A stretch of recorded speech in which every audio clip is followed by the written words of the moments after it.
하나님 말씀 베드로전서 3장입니다. 베드로전서 3장 1절에서 7절까지. 베드로전서 3장 1절에서 7절까지 한 절씩 교독하겠습니다. 하나님 말씀입니다. 3장 1절.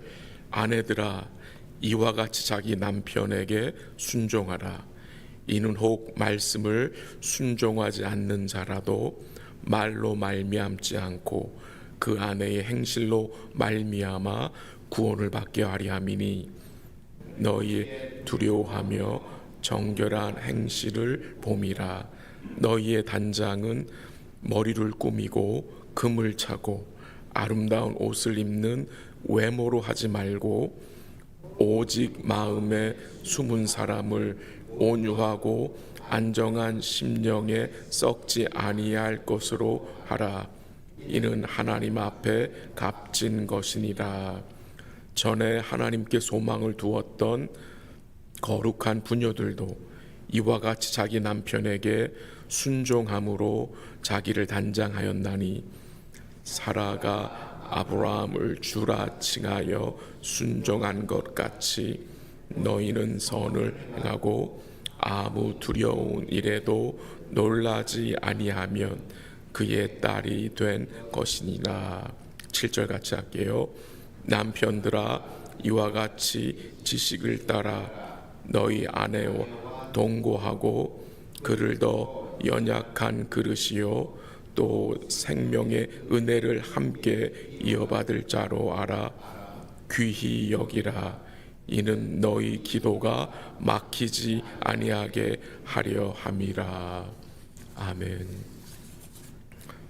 오늘 말씀은 가정에 대한 말씀입니다. 우리가 예배당에 모여서 예배를 드리고 교제하기 때문에 이 신앙생활을 교회에서 하는 것으로 생각할 때가 많습니다. 물론 교회에서 신앙생활하는 것도 맞는 말이죠. 그러나 우리의 신앙생활은 어디서 하는 것입니까? 가정에서 신앙생활을 하는 것입니다. 가정에서 우리의 신앙이 우리의 생활 속에서, 삶 속에서 드러나고 보여지는 것입니다. 물론 직장도 포함이 될 수 있겠지요. 오늘 본문 1절에서 6절에 보니까 사도 베드로는 아내들에게 권하는 말씀이 나오고요. 7절에서는 남편들에게 권하는 말씀이 나옵니다. 이 아내들이 남편들보다 문제가 많아서 아내들에게는 긴 말씀을 전하고 남편들은 알아서 잘 하기 때문에 딱 한 구절만 언급한 것이 아니라 가정에서 이 아내의 역할이 그만큼 중요함을 강조하는 것으로 생각이 됩니다. 왜 부부간에 어려움이 있습니까? 왜 부부간에 갈등이 있습니까? 궁극적으로는 죄 때문입니다. 그러나 소망이 있는 것은 부부간에 갈등이 있고 때로는 어려움이 있어도 소망이 있는 것은 우리 가정의 주인이 우리가 아니라 주님이시기 때문입니다. 근데 그 주님이 어떤 분이십니까? 모든 죄를 이기신 주님이시기에 그 주님을 의뢰할 때에 우리가 서로 뭐 할 수 있습니까? 용서할 수 있고 위로할 수 있고 사랑의 관계로 다시 세워져 갈 수 있기 때문입니다.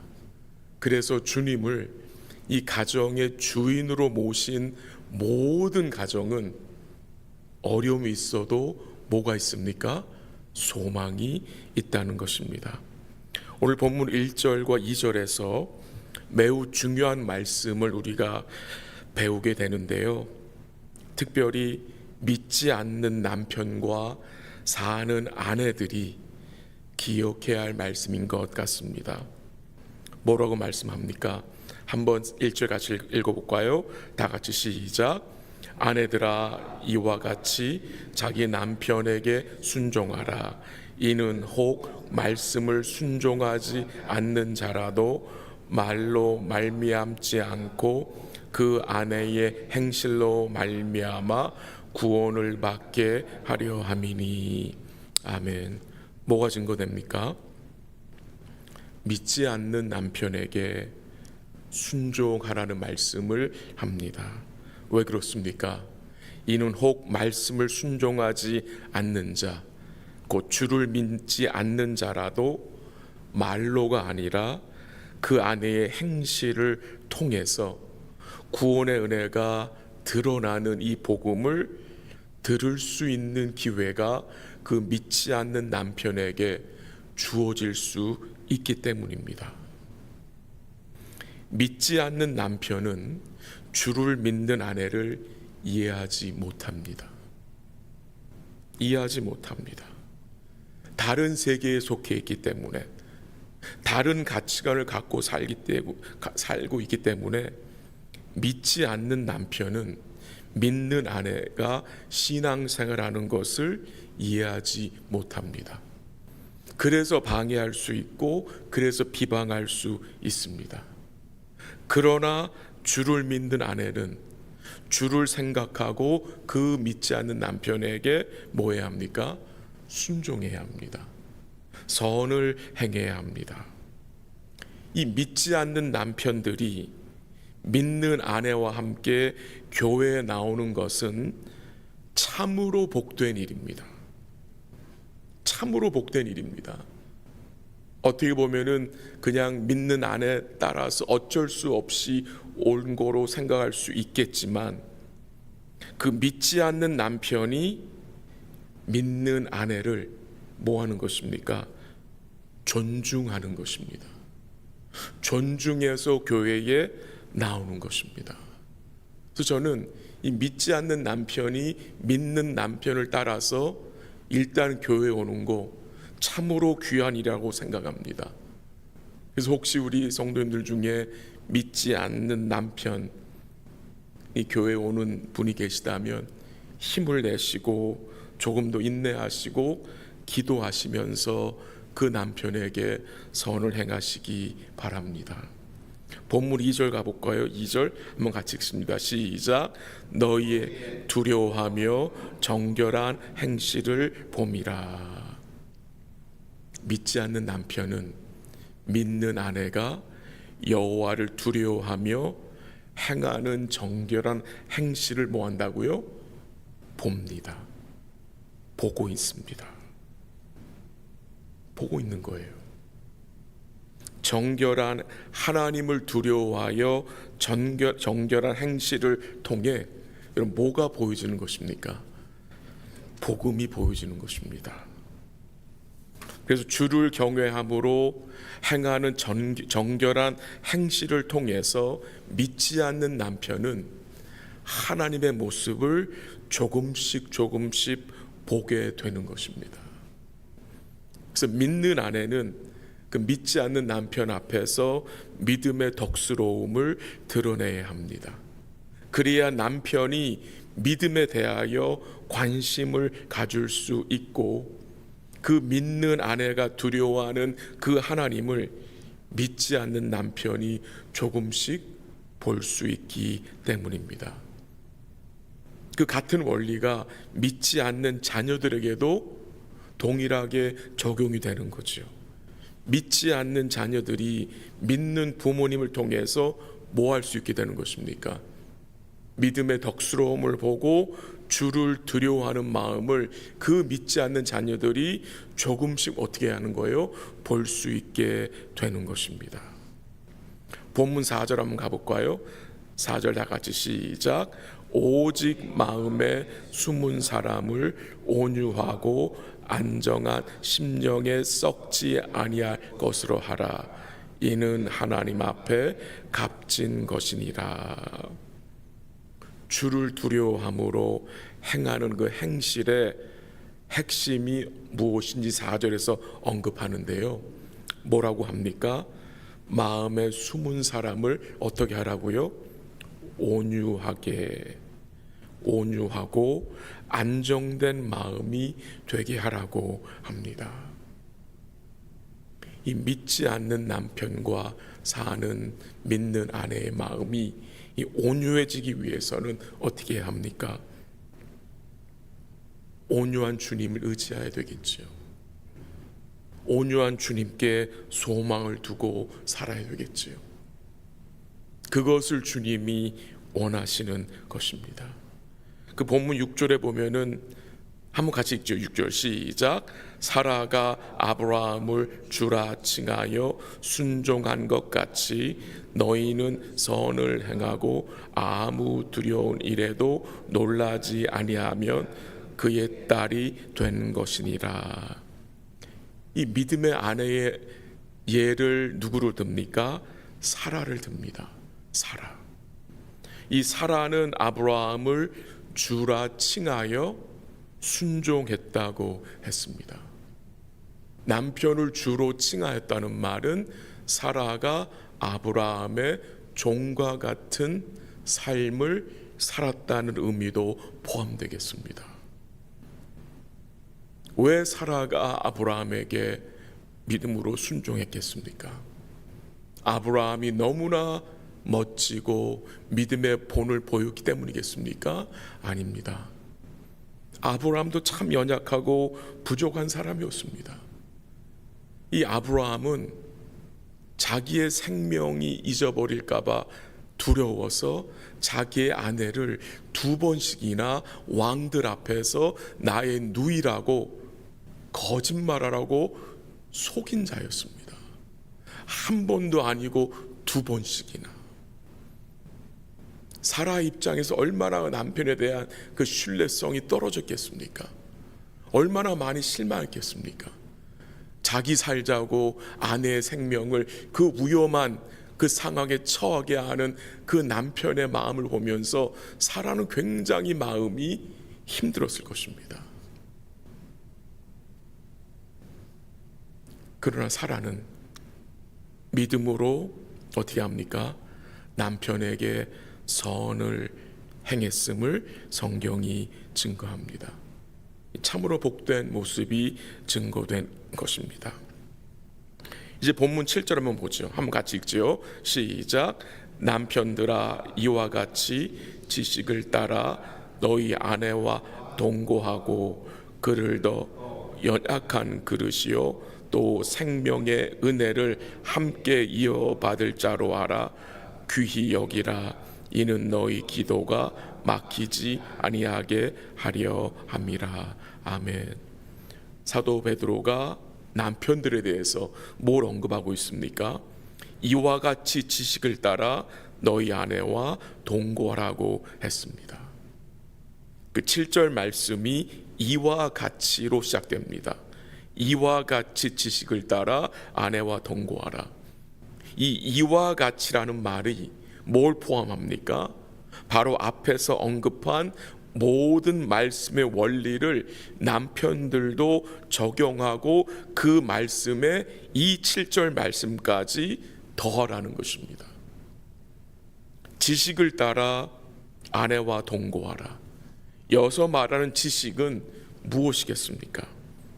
하나님께서 결혼과 가정에 대하여 의도하고 있는 뜻을 바로 알고 분별하여 따르라는 말입니다. 그러니까 남편들도 아내를 섬겨야 되는데 어떻게 섬깁니까? 지식을 따라. 남편 마음대로 남편 생각대로 섬기는 것이 아니라 지식을 따라 말씀의 원리를 따라 섬겨야 된다는 것입니다. 그래서 남편들이 뭘 알아야 되겠습니까? 하나님 말씀을 알아야 아내를 하나님 말씀을 따라 섬길 수 있습니다. 그리고 본문 7절에 보니까 아내가 어떤 자라고 합니까? 더 연약한 그릇이라고 증거합니다. 남편도 연약한데 아내는 더 연약한 그릇. 즉 아내를 조심해서 다뤄야 함을 증거합니다. 연약해서 잘 깨어질 수 있기에 함부로 대하면 안 된다는 것입니다. 물론 아내가 육체적으로 더 연약하다는 의미도 될 수 있겠지만 이 아내는 정서적으로 또한 감정적으로 더 섬세하기 때문에 남편의 배려가 필요함을 말합니다. 배려하기 위해서 필요한 것은 무엇입니까? 그 7절 중간에 나오는데요. 어떤 말씀입니까? 귀히 여기라는 겁니다. 귀히 여기랴. 데살로니가전서 4장 4절에 보면 각각 거룩함과 존귀함으로 자기의 아내를 대할 줄 알라라고 했습니다. 거룩함과 존귀함으로 아내를 대하라. 왜 그래야 합니까? 그 본문 7절 하반절에 나오죠. 생명의 은혜를 함께 이어받을 자로 알아 귀히 여기라. 이 아내가 생명의 은혜를 함께 이어받을 자이기 때문에, 구원의 은혜를 함께 받을 거룩한 자이기 때문에 귀히 여기라고 증거하고 있는 것입니다. 왜 사도 베드로는 남편들에게 지식을 따라 아내를 배려하고 귀히 여기라고 증거하고 있는 것입니까? 그 이유가 무엇입니까? 거기 나오죠. 7절 마지막에 이는 너희 기도가 뭐하지 않게 하기 위해서 막히지 아니하게 하려 함이라. 참 놀라운 말씀 아닙니까? 기도가 막히지 않게 하기 위해서 남편에게 뭘 요구하십니까? 지식을 따라 아내를 귀히 여기라고 증거합니다. 부부 생활이 영적인 삶과 직결된다는 말씀입니다. 교회 생활, 가정 생활 구분되는 것이 아니라 하나라는 것입니다.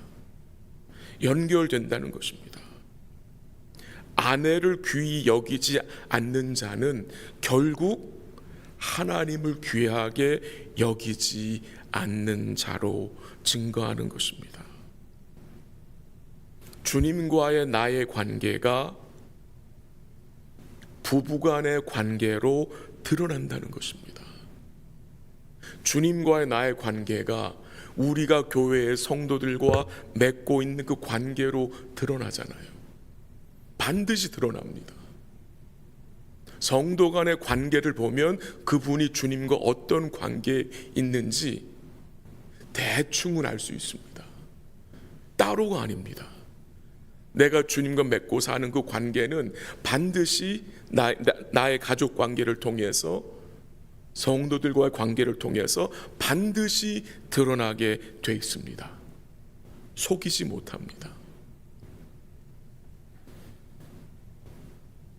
아내를 존중하지 않으면 하나님을 경외함이 많이 부족한 것이라는 것입니다. 주의 은혜를 간구하기를 원합니다.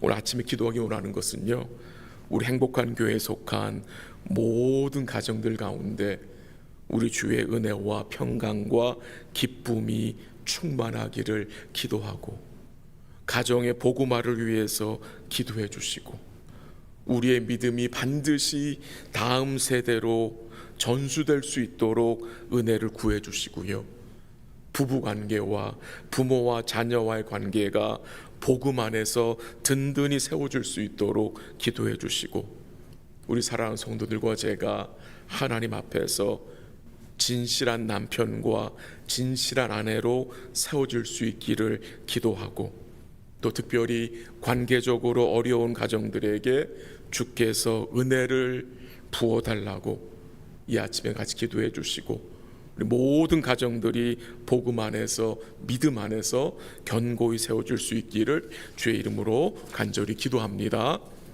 한번 기도하겠습니다. 하나님 아버지, 감사합니다. 가정의 주인 되신 주님을 의지합니다. 각 가정들이 복음 안에서 굳게 설 수 있기를 기도합니다. 모든 아내들 마음에 온유하고 안전한 마음을 주사 남편에게 순종하게 하시고 정결한 행실을 보이게 하옵소서. 모든 남편들에게 지식을 따라 아내와 동거하게 하시고 아내를 배려하며 귀히 여길 수 있도록 우리 그리스도께서 교회에게 베푸신 그 사랑을 더욱 풍성히 이해하고 배우게 하옵소서. 오늘도 믿음으로 기도하는 주의 백성들에게 힘과 은혜를 주옵시고 특별히 육신의 질병과 삶의 고통과 마음의 병이 있는 주의 백성들에게 긍휼을 베풀어 주시고 회복의 은총으로 함께하여 주옵소서. 어려운 성도들이 주께 소망을 두고 믿음으로 인내하며 지낼 수 있도록 복을 내려 주시옵소서. 모든 것 주께 감사드리며 예수님의 이름으로 기도합니다. 아멘. 기도하시다가 돌아가시기 바랍니다.